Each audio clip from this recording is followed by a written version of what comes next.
आज के हम इस वीडियो में बात करने वाले हैं कक्षा 12 इतिहास से संबंधित कुछ बहुत ही महत्वपूर्ण प्रश्न जो कि आपकी बोर्ड परीक्षा के लिए बहुत ही इम्पोर्टेंट होने वाले हैं। कक्षा 12 से संबंधित जो भी प्रश्न होंगे महत्वपूर्ण अति लघुत्तरीय प्रारूप में हम चर्चा करेंगे उन सभी प्रश्नों की। चलिए वीडियो को शुरू करते हैं। अगर आप चैनल पर नए हैं तो सब्सक्राइब जरूर करिएगा। निश्चित तौर पर आपको इस चैनल पर बहुत ही बेहतरीन प्रश्न और बहुत ही बेहतरीन क्लासेज उपलब्ध कराई जाएंगी। चलिए वीडियो को शुरू करते हैं। अगर आप चैनल पर नए हैं और अभी तक सब्सक्राइब नहीं किया है तो सब्सक्राइब जरूर करिएगा। हम शुरुआत करेंगे यहाँ से पहले प्रश्न की। पहला प्रश्न होगा हमारा, बहादुर शाह जफर कौन था? बहादुर शाह जफर कौन था? उत्तर क्या होगा? बहादुर शाह जफर मुगल वंश का अंतिम शासक था और बहादुर शाह जफर ने दिल्ली से 1857 ईस्वी की क्रांति का नेतृत्व किया था। कहाँ से नेतृत्व किया था? दिल्ली से। और बहादुर शाह जफर कौन था? मुगल वंश का अंतिम शासक था। मैं आपको बताना चाहूँगा, इसके पहले जो मैंने वीडियो अपलोड किए हैं कक्षा 12 से संबंधित इतिहास विषय से, उनको भी आप जरूर देखिएगा। निश्चित तौर पर अगर वो पिछले दोनों वीडियो अगर आप देखते हैं तो आपको बोर्ड परीक्षा में निश्चित तौर पर लाभ मिलेगा। इसका लाभ होगा, मैं ये बात आसानी से कह सकता हूँ, क्योंकि उनमें जो भी प्रश्न मैंने आपको बताए हैं वो बहुत ही इम्पोर्टेंट हैं और पिछले अध्याय से संबंधित हैं। चलिए हम आगे देखते हैं। यहाँ पर आपसे एक प्रश्न और पूछा जा सकता है, 1857 ईस्वी की क्रांति का नेतृत्व लखनऊ से किसने किया था? तो किसने किया था? बेगम हजरत महल ने। किसने किया था? बेगम हजरत महल ने। ये प्रश्न आपसे बहुविकल्पीय प्रारूप में भी पूछा जा सकता है। और यहाँ पर हम देखेंगे, कानपुर से किसने नेतृत्व किया था 1857 ईस्वी की क्रांति का?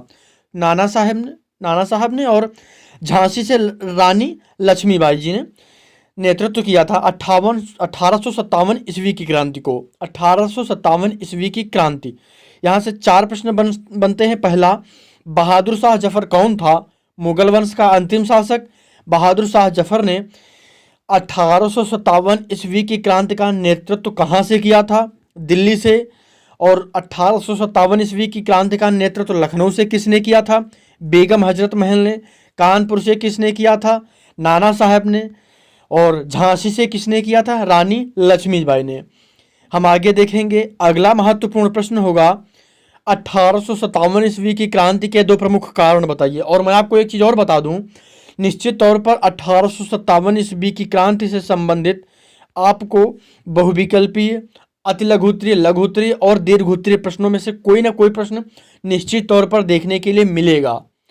हम यहाँ पर देख लेते हैं ये इसके दो प्रमुख कारण। पहला, चर्बी युक्त कारतूसों का प्रयोग और भारतीयों का आर्थिक शोषण, ये दोनों प्रमुख कारण थे 1857 ईस्वी की क्रांति के।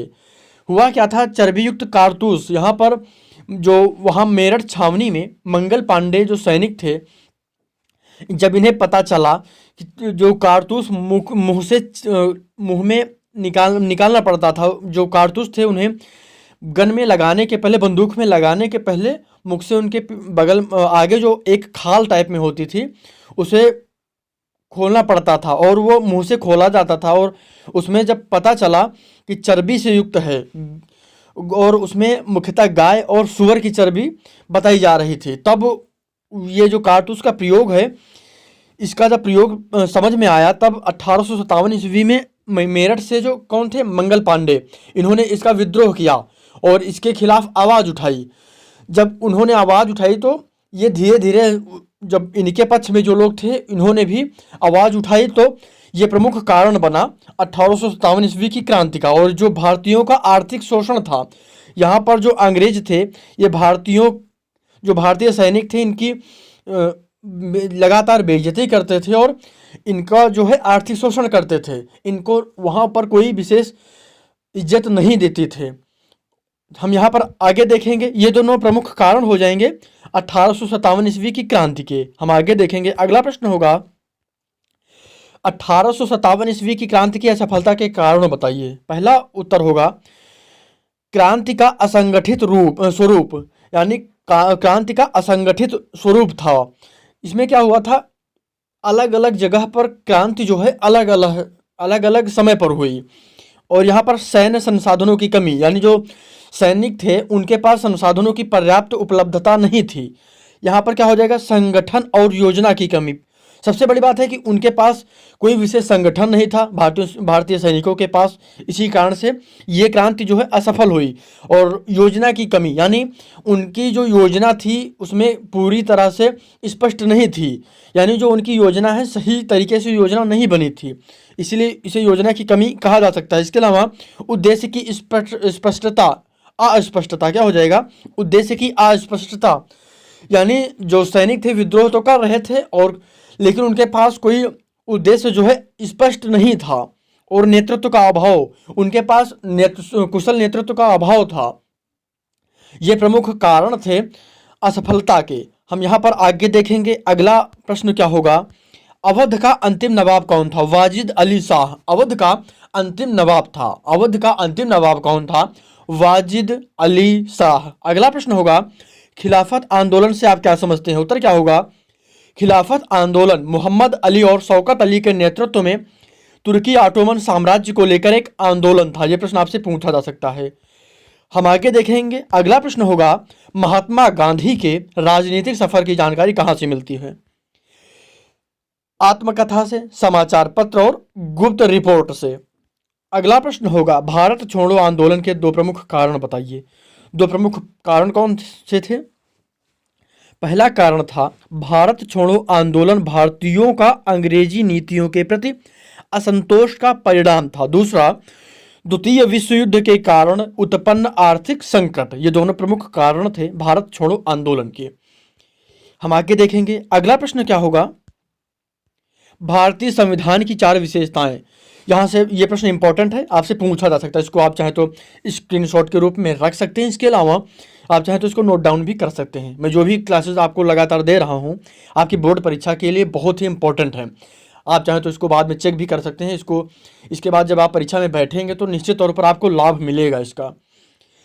इसकी विशेषताएं हम देख लेते हैं। भारत का संविधान केंद्रीय अभिलेखों वाला संविधान है, पहली विशेषता। दूसरी, भारत के संविधान में वयस्क मताधिकार को अपनाया गया है। तीसरे, भारतीय संविधान में एकल नागरिकता तथा मूल अधिकारों को समाहित किया गया है। और चौथी विशेषता क्या होगी, भारतीय संविधान में व्यक्तियों के मौलिक अधिकारों को समाहित किया गया है।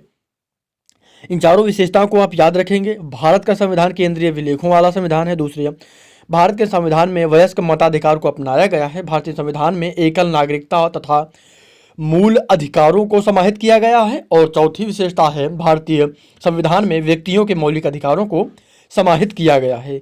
हम आगे देखेंगे। अगला प्रश्न क्या होगा, उद्देश्य प्रस्ताव किसके द्वारा प्रस्तुत किया गया था? उत्तर क्या होगा, पंडित जवाहरलाल नेहरू के द्वारा। कब किया गया था? 31 दिसंबर 1946 ईस्वी को उद्देश्य प्रस्ताव। इंपॉर्टेंट प्रश्न है ये, इसको आप नोट कर सकते हैं। ये कुछ बहुत ही महत्वपूर्ण प्रश्न थे कक्षा 12 से संबंधित, इतिहास विषय से संबंधित। बोर्ड परीक्षा के लिए सारे प्रश्न बहुत ही इंपॉर्टेंट है। इसके अलावा जो भी प्रश्न आप यहाँ पर आपकी परीक्षा से रह गए हैं, इतिहास विषय से रह गए हैं, उनको मैं एक ही वीडियो में पूरे के पूरे कवर कर लूँगा।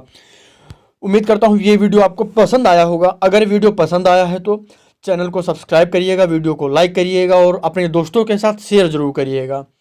ज़्यादा से ज़्यादा इस वीडियो को शेयर करिएगा। वीडियो को पूरा देखने के लिए आपका बहुत बहुत धन्यवाद।